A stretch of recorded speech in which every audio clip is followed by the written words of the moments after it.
ಆ, ಒಬ್ಬ ದೊಡ್ಡ ಮನುಷ್ಯನ ಸಿನಿಮಾ ಅದು. ಒಬ್ಬ ಕಾಮನ್ ಮ್ಯಾನ್ ದೊಡ್ಡ ಮನುಷ್ಯ ಆದರೆ ಹೇಗಿರುತ್ತೆ, ಸೊ ಆ ಒಂದು ಥೀಮ್ ಮೇಲೆ ಮಾಡಿರೋಂಥ ಒಂದು ಸಿನಿಮಾ. ಪ್ರತಿಯೊಬ್ಬ ಕಾಮನ್ ಮ್ಯಾನ್ಗೂ ರಿಲೇಟ್ ಆಗುವಂಥ ಸಿನಿಮಾ. ಸೊ ಆಲ್ಮೋಸ್ಟ್ ಒಂದು 3 ಇಯರ್ಸಿಂದ ನಾವು ಮಾತುಕತೆಯಲ್ಲೇ ಇದ್ವಿ, ಪರಿಚಯ ಆಗ್ಬಿಟ್ಟು ಸಿನಿಮಾ ಬಿಸ್ನೆಸ್ ಇರ್ಬೋದು ಅಥವಾ ಸಿನಿಮಾ ಮೇಕಿಂಗ್ ಇರ್ಬೋದು, ಪ್ರತಿದಿನನೂ ಒಂದೊಂದು ಕಲಿತಾ ಇರ್ತೀವಿ. ಸೊ ಜೊತೆಯಾಗಿ ಕಲಿಯುವಂಥ ಪ್ರೊಸೆಸ್ಸಲ್ಲಿ ಈಗ ದೊಡ್ಡ ಮನುಷ್ಯದಲ್ಲಿ ಒಂದು ವೇದಿಕೆಯಲ್ಲಿ ಒಂದಾಗ್ತಾ ಇದ್ದೀವಿ ನಾವು. ಡಿಸ್ಟ್ರಿಬ್ಯೂಟರ್ ಆಗಿ ಹೇಳ್ಬೇಕಂತಂದ್ರೆ ಮೇಯ್ನ್ ಆಗಿ ಕಾಂಟೆಂಟ್ ಬಗ್ಗೆನೇ ಚರ್ಚೆ ಆಗಬೇಕು ಅನ್ನೋ ಒಂದು ತತ್ವನ ಇಟ್ಕೊಂಡು ಹೋಗ್ತಾ ಇರೋ ಸಂಸ್ಥೆ ನಮ್ಮದು ಬಾಗೂರ್ ಟಾಕೀಸ್. ಸೊ ಸಿನಿಮಾನ ನಾನು ನೋಡಿದೆ, ಸ್ಟುಡಿಯೋದಲ್ಲೇ ತೋರಿಸಿದ್ರು ಸಿನಿಮಾನ. ತುಂಬ ದಿನಗಳಾದ್ಮೇಲೆ ಒಂದು ಕಂಪ್ಲೀಟ್ ಸಿನಿಮಾನ ಹಿಡಿದು ಕೂರಿಸೋವಂಥ ಸಿನಿಮಾ ದೊಡ್ಡ ಮನುಷ್ಯ. ಯಾಕಂದ್ರೆ ಕ್ಲಾಸನ್ನ ಕವರ್ ಮಾಡ್ಬೋದಾದಂಥ ಸಿನಿಮಾ ದೊಡ್ಡ ಮನುಷ್ಯ.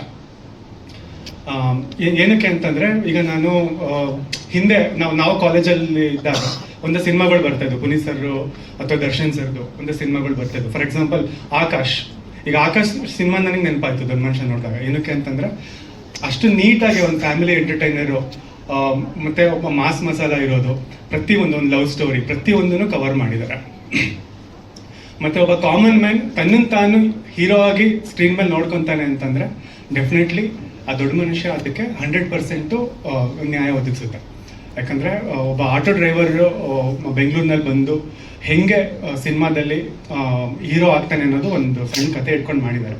ಬಟ್ ಅದು ತುಂಬ ಎಲಿಮೆಂಟ್ಸ್ನ ಅದ್ರಲ್ಲಿ ಹೇಳೋಕ್ಕೆ ಅವರು ಚೆನ್ನಾಗಿ ಟ್ರೈ ಮಾಡಿದ್ದಾರೆ. ಇದರಲ್ಲಿ ತುಂಬ ಚೆನ್ನಾಗಿ ಇದಾಗಿದೆ. ಮತ್ತೆ ಮ್ಯೂಸಿಕ್ ಇರ್ಬೋದು.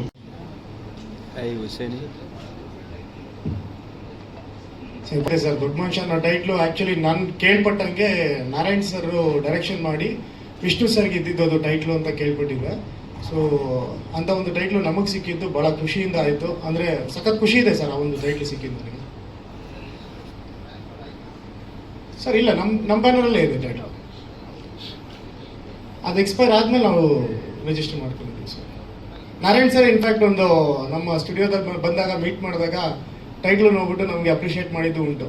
ಅವ್ರು ತಿಳಿಸಿದಾಗಲೇ ನಮಗೂ ಅದು ಗೊತ್ತಾಗಿದೆ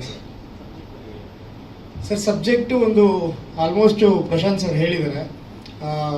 ಒಂದು ಕನಸುಗಳನ್ನ ಕಟ್ಕೊಂಡು ಬೆಂಗಳೂರಿಗೆ ಬಂದಂಥ ಒಬ್ಬ ಹುಡುಗ ಅವನ ಕನಸನ್ನು ನನಸು ಮಾಡ್ಕೊಳಕ್ಕಾಗದೆ ಮತ್ತೆ ಆಟೋ ಓಡಿಸ್ಕೊಂಡು ಅವನ ಕನಸನ್ನು ಇನ್ಯಾರೋ ನನಸು ಮಾಡ್ತಾರೆ ಅನ್ನೋ ಒಂದು ಭಾವನೆ, ಒಂದು ಕನಸನ್ನು ಬೇರೆಯವ್ರು ಕಟ್ಕೊಂಡಿದ್ದಾಗ ಅವ್ರಿಗೆ ಸಹಾಯ ಮಾಡ್ತಾ ಇರ್ತಾನೆ. So end of the day ಇವನಿಗೆ ಆಪರ್ಚುನಿಟಿ ಸಿಕ್ಕಿದಾಗ ಒಟ್ಟಾಗಿ ಎಲ್ಲ ಸೇರಿ ಎಲ್ಲರೂ ಕನಸನ್ನು ನನಸು ಮಾಡ್ಕೊಳ್ಳೋದೇ ಒಂದು ಆನ್ಲೈನ್ ಸ್ಟೋರಿ ಆಗುತ್ತೆ ಸರ್. ಸರ್ ಹಾಂ, ಖಂಡಿತವಾಗ್ಲೂ ಸರ್. ಈಗ ಕಾಕಿ ಶರ್ಟ್ ದೊಡ್ಡವ್ರು ಯಾರು ಸೋತಿಲ್ಲ ಅನ್ನೋದು ಒಂದು ಹಿಸ್ಟ್ರಿ ಇದೆ. ಆಟೋ ಡ್ರೈವರ್ ಅವ್ರು ಕೈ ಹಿಡಿತು ಅಂತಂದರೆ ಅದ್ರ ಒಂದು ಚರಿತ್ರೆನೇ ಬರೆದ್ಬಿಡ್ಬೋದು ಆ ಸಿನಿಮಾ. ಸೊ ಅದೇ ಒಂದು ಹೋಪ್ಸಲ್ಲಿ ಇದ್ದೀವಿ. ಅವ್ರಿಗೆ ನಾವು ಮೋಸ ಮಾಡ್ತಾ ಇಲ್ಲ, ಯಾಕೆಂದ್ರೆ ಒಂದು ಒಳ್ಳೆ ಸಿನಿಮಾ ಮಾಡಿದ್ದೀವಿ ನೀವು.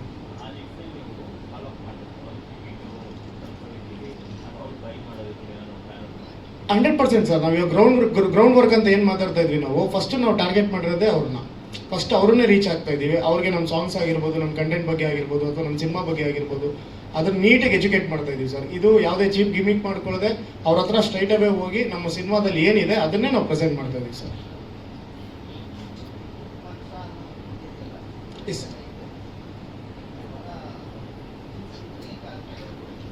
ಹಾಂ ಸರ್.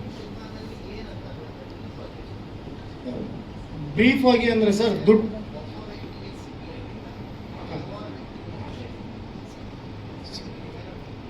ಮನ್ಸಿರೋನೇ ದೊಡ್ಡ ಮನ್ಸ, ಇದು ನಮ್ದು ಮೇನ್ ಥೀಮ್ ಇಟ್ಕೊಂಡಿರೋದು. ಈಗ ನಾವೇನಂತಂದ್ರೆ, ದುಡ್ಡಿರೋರು, ಕೋಟ್ಯಾಧೀಶ್ವರರು ಅಥವಾ ಪ್ರಭಾವಿ ವ್ಯಕ್ತಿಗಳನ್ನ ನಾವು ದೊಡ್ಡ ಮನುಷ್ಯರು ಅಂತೀವಿ.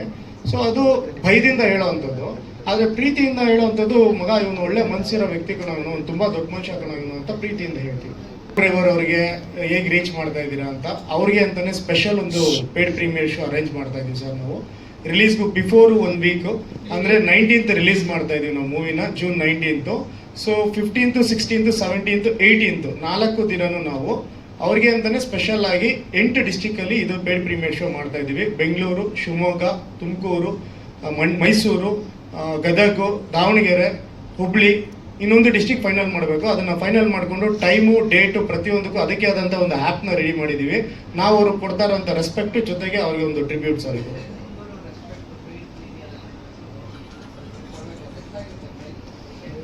ಅದು ನಿಮಗೆ ಗೊತ್ತಿರುತ್ತಲ್ಲ ಸರ್, 100 ರೂಪಾಯಿ 120 ರೂಪಾಯಿ ಇಡ್ಬೋದು ನಾವು ಮ್ಯಾಕ್ಸಿಮಮ್ ಅಂತಂದ್ರೆ. ಅದು ಇಟ್ಟರೆ ನಾವು ಥಿಯೇಟ್ರ್ವರೆಗೂ ಕೊಡಬೇಕಾಗುತ್ತೆ. ಅದರಲ್ಲಿ ಎಲ್ಲ ಪೂರ್ತಿ ನಮ್ಮ ಕೈಗಂತೂ ಬರೋದಿಲ್ಲ. ಅದು ಏನಂತ ಹೇಳಿದ್ರೆ ಫ್ರೀಯಾಗಿ ತೋರಿಸ್ತಾ ಇದೀವಿ ಬನ್ನಿ ಅಂತಂದ್ರೆ ಅಸಡ್ಡೆ ಮಾಡ್ಬಿಡ್ತಾರೆ ಸರ್ ನಮ್ಮ ಜನ. ಫ್ರೀ ಅಂತಂದ್ರೆ ಅಸಡ್ಡೆ ಮಾಡ್ಬಿಡ್ತಾರೆ. ಸೊ ಅದಕ್ಕಾಗೋಸ್ಕರ ಒಂಚೂರು ಬನ್ನಿ ಸರ್ ನೀವು ನೋಡಿ, ಯಾಕೆಂದ್ರೆ ನಾವು ಅವ್ರನ್ನ ಸೆಲೆಬ್ರಿಟಿ ಥರ ಟ್ರೀಟ್ ಮಾಡ್ತಾ ಇದ್ದೀವಿ. ನಮ್ಮ ಸಿನಿಮಾನ ಫಸ್ಟ್ ಅವ್ರಿಗೆ ತೋರಿಸಿ ಅವರಿಂದ ನಾವು ಬರುವಂಥ ರಿವ್ಯೂಸ್ನ ಅದನ್ನು ಲೈವ್ ಆಗಿ ಅಲ್ಲೇ ರಿವ್ಯೂಸ್ ಕಲೆಕ್ಟ್ ಮಾಡಿಕೊಂಡು ಅಲ್ಲಿಂದನೇ ರಿವ್ಯೂಸ್ ಪ್ಲೇ ಮಾಡ್ತೀವಿ ಸರ್. ಫಸ್ಟ್ ಪ್ರೆಸ್ ಮೀಟಲ್ಲೇ ಮಾತಾಡ್ದಂಗೆ ತುಂಬ ಇಷ್ಟಪಟ್ಟು ತುಂಬ ಒಂದು ಹೋಪ್ಸ್ ಇಟ್ಕೊಂಡು ಮಾಡಿರೋವಂಥ ಸಿನಿಮಾ. ಸ್ಪೆಷಲ್ ಅನ್ನೋದಕ್ಕಿಂತನೂ ಎಲ್ರಿಗೂ ಇಷ್ಟ ಆಗುವಂಥದ್ದು, ಮತ್ತು ಎಲ್ಲರೂ ಆ ಜಾಗದಲ್ಲಿ ನಿಂತು ಅವ್ರನ್ನ ಅವ್ರು ನೋಡ್ಕೊಬೋದು. ಬಿಕಾಸ್ ಎಲ್ರಿಗೂ ಲೈಫಲ್ಲಿ ಆ ಥರದ್ದು ಒಂದು ಸಿಚುವೇಶನ್ ಬಂದಿರುತ್ತೆ. ಅಂದರೆ ನಾವೇನೋ ಒಂದು ಮಾಡಬೇಕು, ಆ ಕನಸು ಕಂಡಿದ್ದೀವಿ ಅಂತ ಹೇಳಿದಾಗ ಅದಕ್ಕೆ ಸಾಕಷ್ಟು ಪ್ರಾಬ್ಲಮ್ಸ್ ಆಗಿರುತ್ತೆ. ಸೊ ಅದನ್ನು ದಾಟಿ ನಾವು ಅದನ್ನು ಹೇಗೆ ಅಚೀವ್ ಮಾಡ್ತೀವಿ ಅನ್ನೋದನ್ನು ತುಂಬ ಚೆನ್ನಾಗಿ ತೋರಿಸಿರೋವಂಥ ಸಿನಿಮಾ. ಸೊ ಎಲ್ರಿಗೂ ನೋಡಿದಾಗ ನಿಮ್ಮನ್ನು ನೀವು ಅಥವಾ ನಿಮ್ಮ ಫ್ರೆಂಡ್ನೋ ಅಥವಾ ನಿಮ್ಮ ಯಾರೋ ಒಬ್ರನ್ನ ಅವ್ರನ್ನ ಅವರು ಕಂಡುಕೊಬೋದು ಇದರಲ್ಲಿ. ಸೊ ಎಲ್ಲರೂ ಥಿಯೇಟರಿಗೆ ಬಂದು ಸಿನಿಮಾ ನೋಡಿ ಸಪೋರ್ಟ್ ಮಾಡಿ. ಒಂದು ಇನ್ನೋಸೆಂಟ್ ಲವ್ ಸ್ಟೋರಿ, ಇವಾಗ ಮಿಡಲ್ ಕ್ಲಾಸ್ ಲವ್ ಸ್ಟೋರೀಸ್ ಏನಿರುತ್ತೆ, ಇವಾಗ ಒಂದು ಹುಡುಗಿನ ಇಷ್ಟಪಟ್ಟಾಗ ಅವಳಿಗೋಸ್ಕರ ಅವ್ನು ಏನು ಮಾಡೋಕ್ಕೂ ರೆಡಿ ಇರ್ತಾನೆ, ಅವಳ ಕನಸುಗಳನ್ನ ಈಡೇರಿಸೋಕ್ಕೆ. ಸೊ ಆ ಥರದ್ದು ಒಂದು ಲವ್ ಸ್ಟೋರಿ ಸರ್. ಪ್ರತಿಯೊಬ್ಬರಿಗೂ ಧನ್ಯವಾದಗಳು ಬಂದಿದ್ದಕ್ಕೆ. Thank you so much. So ಈ ಬಗ್ಗೆ ಹೇಳಬೇಕು ಅಂತಂದರೆ ನಾನು ಸಾಂಗಲ್ಲಿ ಇಲ್ಲ. ಸೊ ನಾನು ಯಾವಾಗಲೂ ಸರ್ ರೇಗಿಸ್ತಾ ಇರ್ತೀನಿ, ನನಗೆ ಸಾಂಗ್ ಇಲ್ವಲ್ಲ ಸರ್, ನಿಮಗೆ ಫೈಟ್ ಇದೆ ಮೇಡಮ್ ಅಂತಿರ್ತಾರೆ. ಸೊ ಜೋಕ್ಸ್ ಅಪಾರ್ಟ್, ತುಂಬ ಖುಷಿ ಆಗ್ತಿದೆ ನನಗೆ ಲೊಕೇಶನ್ಸ್ ವಾಟ್ ಎವರ್ ನನಗೆ ಇದು ನೋಡಿದ್ದು. So I felt so happy. ಹೇಳ್ತಾ ಇರ್ತಿದ್ರು ಯಾವಾಗಲೂ, ನಾನು ಕಾಂಪ್ರಮೈಸ್ ಆಗಲಿಲ್ಲ ಮೇಡಮ್, ಆಗಿಲ್ಲ ಅಂತ. ಸೊ ಸಾಂಗ್ ನೋಡೋದ್ಮೇಲೆ ನನಗೆ ಗೊತ್ತಾಯಿತು. ಸೊ ಹೀಗೆ ನಿಮ್ಮ ಪ್ರೋತ್ಸಾಹ ಬೆಂಬಲ, ಸೊ ನಿಮ್ಮ ರಿವ್ಯೂ ಎಲ್ಲ ಒಪಿನಿಯನ್ ಬೇಕಾಗಿದೆ. ಸೊ ದಯವಿಟ್ಟು ಬೆಂಬಲಿಸಿ. ಥ್ಯಾಂಕ್ ಯು ಸೋ ಮಚ್ ಎಲ್ಲರಿಗೂ. ಫೈಟಿಂಗ್ ಸೀಕ್ವೆನ್ಸ್ ಅಲ್ಲಿ ನಂದು ಅವ್ರದ್ದು ಕಾಂಬಿನೇಷನ್ಸ್ ಇದೆ. ಇಲ್ಲ ಇಲ್ಲ ಇಲ್ಲ ಅವಕಾಶ ಕೊಡ್ಲಿಲ್ಲ ನನಗೆ. ಇಲ್ಲ, ನನಗೋಸ್ಕರ ಅವ್ರು ಹೊಡಿತಾರೆ. Thank you. ದೊಡ್ಡದಾಗಿದೆ, ಒಳಗಡೆ ಕಂಟೆಂಟು ತುಂಬ ದೊಡ್ಡದಾಗಿದೆ. ಬಡ್ಜೆಟು ಕತೆಗೆ ಏನು ಬೇಕೋ ಅದಕ್ಕೆ ಡೀಟೇಲ್ ಆಗಿ ಏನೇನು ಬೇಕೋ ಅದನ್ನ ನೀಟಾಗಿ ಮಾಡಿದ್ದೀವಿ. ತುಂಬ ಒಳ್ಳೊಳ್ಳೆ ಕಂಟೆಂಟ್ಸು ಜನಕ್ಕೆ ರೀಚ್ ಆಗಬೇಕು. ಯಾಕಂದರೆ ಒಂದು ಸಿನಿಮಾ ಮಾಡೋದು ತುಂಬ ಕಷ್ಟ ಇದೆ. ಬಿಗಿನಿಂಗಿಂದ ಇಂದ ಇಟ್ಕೊಂಡು ಝೆಡ್ ರಿಲೀಸ್ ಮಾಡಿ ಅದನ್ನು ನೆಕ್ಸ್ಟು ಲೆವೆಲ್ಗೆ ತೊಗೊಂಡೋಗೋದು, ಪ್ರತಿಯೊಂದು ಹಂತ ಅದರದ್ದೇ ಆದ ಶ್ರಮನೂ ಕೇಳುತ್ತೆ, ದುಡ್ಡು ಕೇಳುತ್ತೆ. ಸೊ ಪ್ರತಿಯೊಂದು ಹಂತದಲ್ಲೂ ನಾವು ಟೀಮು ತುಂಬ ಏನೇನು ಬೇಕೋ ಅದನ್ನ ಇಟ್ಕೊಂಡು ಮಾಡಿದ್ದೀವಿ. ಸೊ ನೀವೆಲ್ಲರೂ ಸಪೋರ್ಟ್ ಮಾಡಿ. ಇನ್ನು ಜೂನ್ 19th ಸಿನಿಮಾ ಬರ್ತಿದೆ. ಸೊ ಎಲ್ಲರೂ ಪ್ರತಿಯೊಬ್ಬರು ನಮ್ಮ ಸಿನಿಮಾ ಅಂತ ನೀವೆಲ್ಲರೂ ಹಿಂದೆ ನಿಂತ್ಕೊಂಡು ಎಲ್ಲರನ್ನು ಸಪೋರ್ಟ್ ಮಾಡಿ.